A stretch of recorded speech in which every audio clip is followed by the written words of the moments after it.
Hi, my name is Grace Chang, and I'm one of the 11th grade representatives for White Station Model UN this year. I know that these times can be hard and confusing for everyone, so I hope that you and your family and friends stay safe, happy, and healthy, and that you're taking the proper precautions. I know that online virtual schooling can get really stressful, so I hope that Model UN can be one way to brighten up your school year. I hope that in this club we can continue to support each other and come to know each other and become friends. So if you have any questions pertaining to the club or anything else, you can feel free to ask me and I'll be happy to answer them. So anything I'm going over in the video today, I will post a PowerPoint and also an outline, so if you miss something, don't worry about it. And I hope you enjoy the video. This video is an introduction to crisis, and it will introduce you to what crisis committees are and how they work. So what is crisis? Crisis is a fast-moving, eventful committee where there are constantly new updates brought to the table. Crisis is different from General Assembly in two major ways. Firstly, crisis not only involves the normal committee room, but also involves the crisis staff room, where crisis notes are sent. Second, crisis is not like General Assembly where each delegate represents a country in a large committee. Rather, the committees are much smaller, and each delegate is given a character to represent. Although there are exceptions, such as the UN Security Council, where delegates represent countries, most of the time crisis committees focus on a smaller group or organization. For example, a president's cabinet, a group of people from a fictional world, or a small organization of revolutionaries. The crisis room functions similar to a General Assembly committee room. The chair and co-chair will moderate the committee using typical parliamentary procedure, and topics will be debated. However, you do have to be wary if there's any extra parliamentary procedure rules that pertain only to the committee at hand, because sometimes these will be outlined in the backgrounder. So the difference is that crisis committees are very fast-paced, which means that new topics of debate will appear often, and resolutions passed through directive writing must be done quickly. The chair will usually give reminders to guide the committee through many updates and directives, sometimes even setting time limits on when a problem must be solved, for example, by the end of a current committee session. The multiple topics will be debated through unmoderated and moderated caucuses, much like a General Assembly committee. So the topics. Usually a crisis backgrounder will provide general information on a topic, and this general information is used by giving delegates a starting point or prompt to launch the committee. So for example, the prompt could be, the president has just died, so what do you as his cabinet have to do to manage his death? Usually it's a general starting point in the form of a large event, but it's specific enough that the committee can get off to a good start. So once the committee starts, there are main goals that are overarching, and each delegate is supposed to be working towards those goals to resolve the large problem prompted by the committee. Although delegates can choose to have their own personal motives and goals, a crisis arc that they try to achieve in their crisis notes, but we'll get to that later. So if we continue with the president's death example, then this overarching general goal could be the goal of running the country smoothly and keeping it from war. So where do the topics come from? Topics of debate often come as a result of crisis updates, which are in turn produced by crisis notes. So occasionally crisis updates are also prepared by the chairs to speed up committee, but most of the time crisis updates will result from notes. So what are crisis notes? Crisis notes are private notes that each delegate writes in a paper pad and sends it to the crisis staff room. They are usually addressed to a person who's not in the committee but would fit the context of the committee. For example, with the president example from earlier, we could say we address our notes to our personal secretary. These notes are really creative, and their purpose is to create crisis updates and influence the committee. Notes carry out actions that you, as a delegate, want to take to further your influence and your own motives. Each note must be very precise in its description of the action.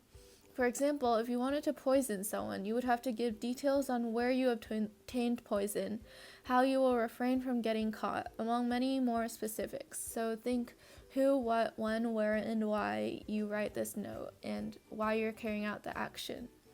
The note will either be approved or denied by the crisis staff, who reads it to determine if it is reasonable and written well enough. They will reply to you with a response that fits the context of your requests and ultimately says whether your note was approved or not. If denied, nothing happens, but sometimes a negative consequence might result. For example, if you were not careful, you got caught with the poison. If approved, a crisis update is carried out. For example, the person you poisoned died, but nobody knows who did it.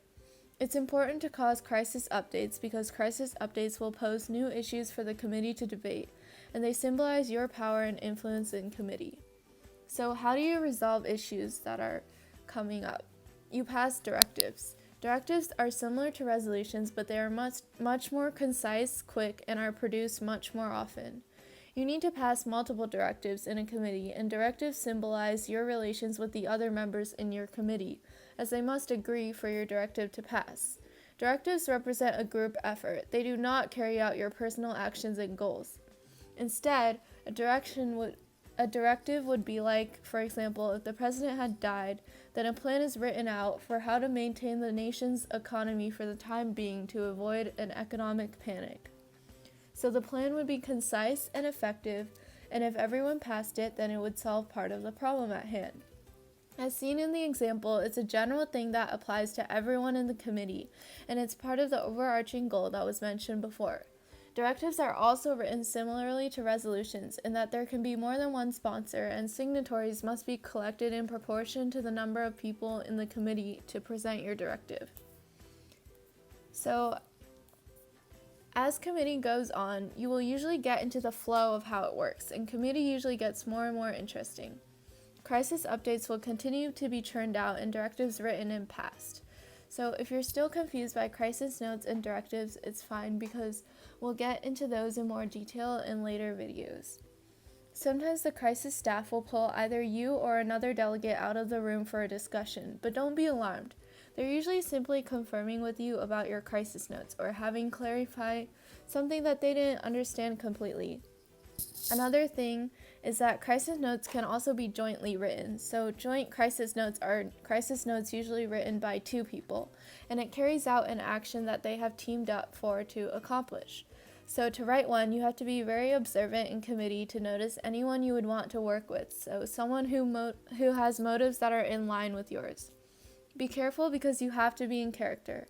That means if you're a supporter of Trump in the cabinet example from earlier, you would not be working with people in the Chinese government. That would be unrealistic and a sign to your chair that you do not understand your character's goals. So speaking. When you speak, you have to be clear and confident just like you would be in a General Assembly committee. Obviously, crisis is not based off of factual debate. In fact, even with historical crises, usually the chairs want to see your creativity and imagination, and they don't want you to rigidly follow what's written in the history books because that would be boring. However, you do need evidence to support your claims, and confidence is always really important. Even if you have no idea what you're saying, even though you should, if you're confident about it, usually some people in committee, especially the sheep people, will believe you. Gather a crowd of sheep people through your speeches and communication notes. The ones on the sticky note, not the crisis notes. Remember, those are private. And remember, power in numbers is effective. Evidence and support that you may use usually comes from the background of the crisis. For example, if it were the president's cabinet, you would use basic economics understanding, maybe some military strategy, and an understanding of government. Additionally, sometimes you can obtain important information from crisis notes, so make sure to keep up with them. Sometimes your crisis note can have the goal of spying on another delegate and trying to learn about what they're doing and their intentions. So if you do this and you get approved by the crisis staff, then in their reply to your notes, they'll give you whatever information they allow you to discover. This could be important incriminating evidence that could debunk your opponent's claims.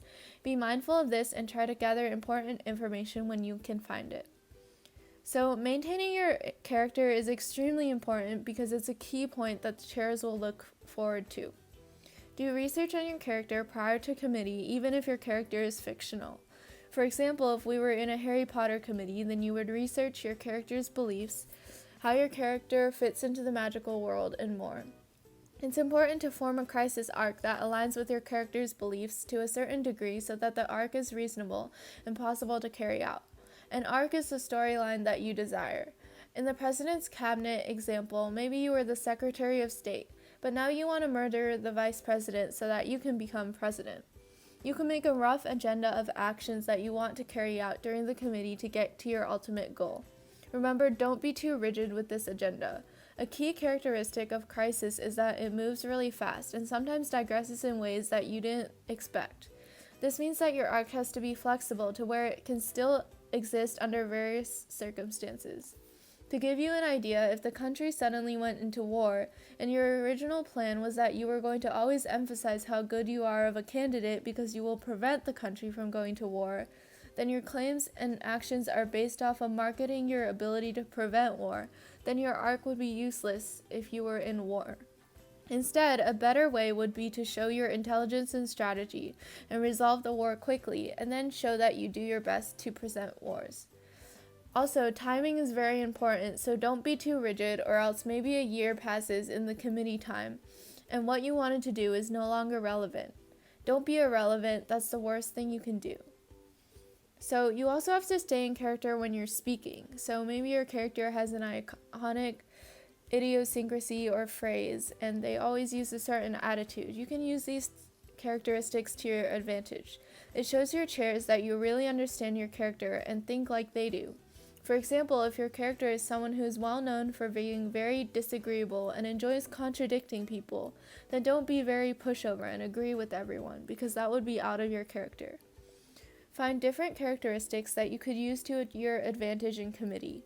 If your character is known for being skilled at war, then assert this in committee and use it to your advantage to gain military power. Crisis is kind of like acting. You need to know your role really well. Thank you for watching my video. I hope that you liked it and that it helped you. You can subscribe to the White Station Model UN channel for more instructional videos about Model UN. So I hope you liked my presentation and have an amazing day. Bye!